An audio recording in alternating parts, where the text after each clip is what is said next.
راديو الكل. محمد، أهلا بك. بداية، ما تفاصيل استهداف الطيران الروسي لمخيم للنازحين السوريين في ريف اللاذقية الشمالي؟ نعم أخي، الطيران الحربي الروسي يستهدف قرى جبل الأكراد في ريف اللاذقية بأكثر من 5 غارات. إحداهم استهدفت قرية أوبين بصاروخ يحمل القنابل العنقودية المحرمة دوليا، ويستهدف المخيمات التي يقطن عائلات الهاربين من قصف النظام ووحشيته، مما أدى لسقوط 6 شهداء وعشرات القتلى في صفوف المدنيين. قصف عنيف يستهدف قرى جبل الأكراد بالمدفعية الثقيلة المتمركزة في مرصد بارودة، وقصف يستهدف ناحية ربيعة ومحيطها بالمدفعية الثقيلة وقذائف الهاون من مرصد ال45 ومرصد النسر.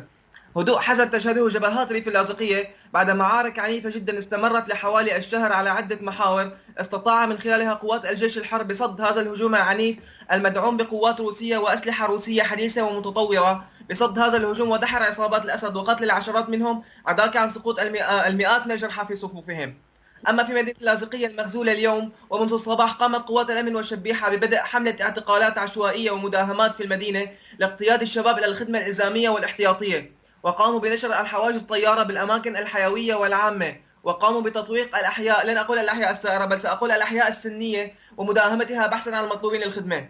وهناك أنباء تتحدث عن رفع سن الاحتياط لعمر 50 سنة. ما زالت الحملة مستمرة، لذلك نحذر أبناء المدينة عامة والأحياء السائرة خاصة بأخذ الحيطة والحذر.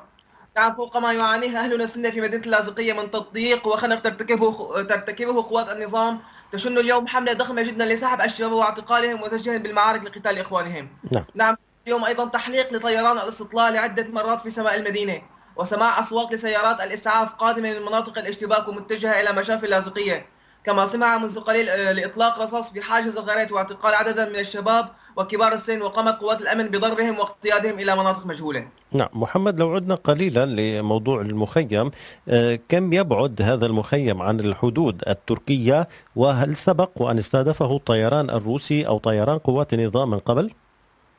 نعم أخي، مخيم أوبين يبعد عن الحدود السورية التركية أقل من 15 كيلومتر، أي على الحدود السورية التركية. نعم، استهدف النظام هذا المخيم منذ فترة أيضا بعدد من الصواريخ، لكن لم يسقط قتلى وجرحى. الآن سقط 6 شهداء على الأقل وعشرات الجرحى والقتلى في صفوف المدنيين.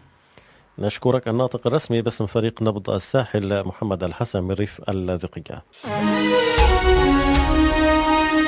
راديو الكل.